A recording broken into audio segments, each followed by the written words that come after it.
So onwards and upwards to game 2 for Rob Wagner. He's 1-0 up against Ian Pirouet.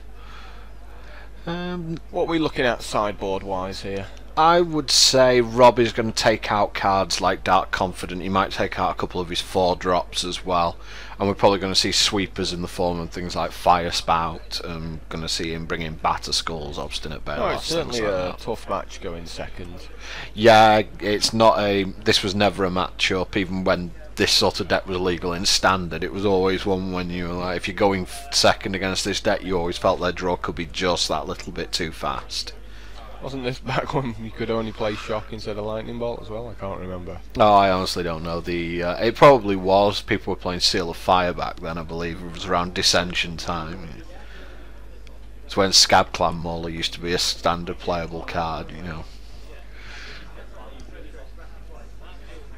In this deck a two mana 3/3 is not acceptable. Apparently it has to be. I'm always amused by the Zoo decks, how they manage to always be behind on life as well. That's do all the shock lands. I mean, Lightning Helix is going to be the way that Ian gains back life in this matchup.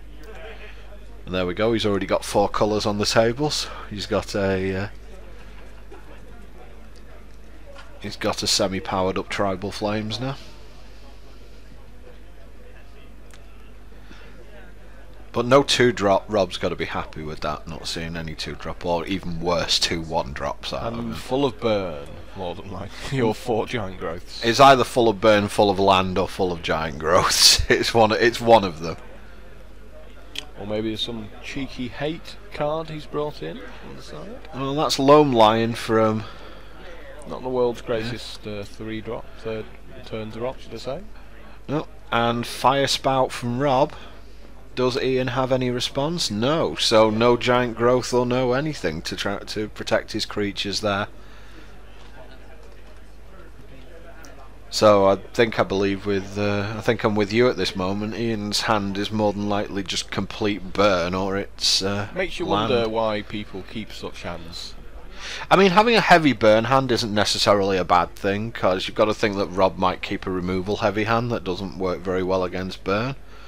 But I mean, Rob's got to be ecstatic that it's turn 3 and all he's done is gone land, Fire Spout, and he's against an empty board on 16 life. If he was on 10 life, it would be a whole different thing. It'd be a big issue because he's facing down all 5 colours of mana, so those Tribal Flames could very easily be making mincemeat out of him at this point. You think if Ian had some good plays here, he'd be sort of windmill slamming them? Well, there's the Tribal Flames, so... Looks like it is just burn. Yep. No monsters at all. But the Zoo deck is very capable of burning Rob out from 11. Let's see what Rob does here. That's Tarmogoyf. Notoriously difficult creature to burn. I think 1 Tribal Flames might have done it. You generally don't want to be throwing Tribal Flames at Tarmogoyf if you can avoid it. I honestly don't know if Ian's playing Snapcaster Mage. That is one card that potentially the Zoo decks can play. It's a bit greedy, but... Snapcaster Tribal Flames never hurt anyone apart from your opponent, really. I think that most of the decks ended up going to a point though where it was just deemed to be a luxury that they couldn't afford.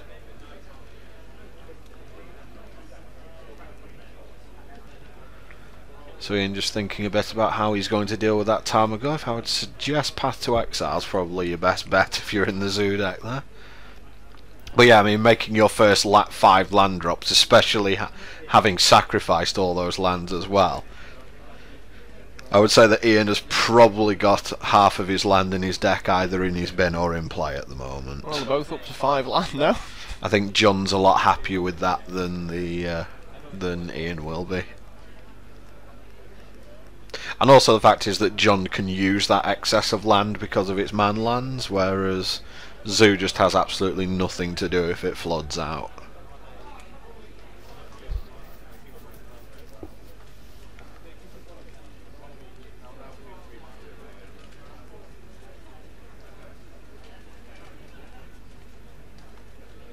Wonder if Tarmogoyf's going to end up going all the way here. Is the truth. I mean, Rob's not really done much. He's just laid 5 land, played a Fire Spout and a Tarmogoyf. So, I'd imagine if Ian had put him under any sort of real pressure here, you know, Rob could have. I mean, Rob could be sitting with a handful of answers for all we know, but he's looking that way. Yeah, he's certainly not been tested so far in this game. Yep, and passes it back again.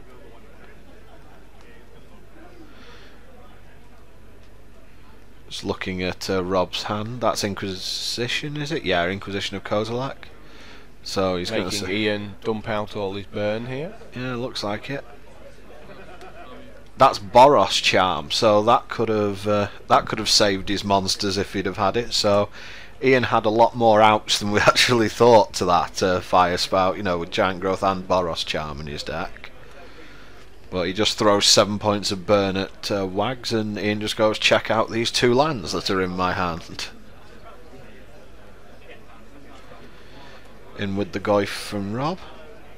And I think he's just going to say to Ian, draw it or you're dead. Yep, that's pretty much what he's done. Unfortunately, it looks like Ian hasn't managed to pull off the well-renowned Craig Jones manoeuvre. And, yep, Rob just shows him burn and that's it. So nice easy 2-0 win there for Rob, and if we get a chance we'll go ahead and have a chat with him. I think that was a fine keep. Well, I think I keep it. I mean, I'm playing 20 lands, 13.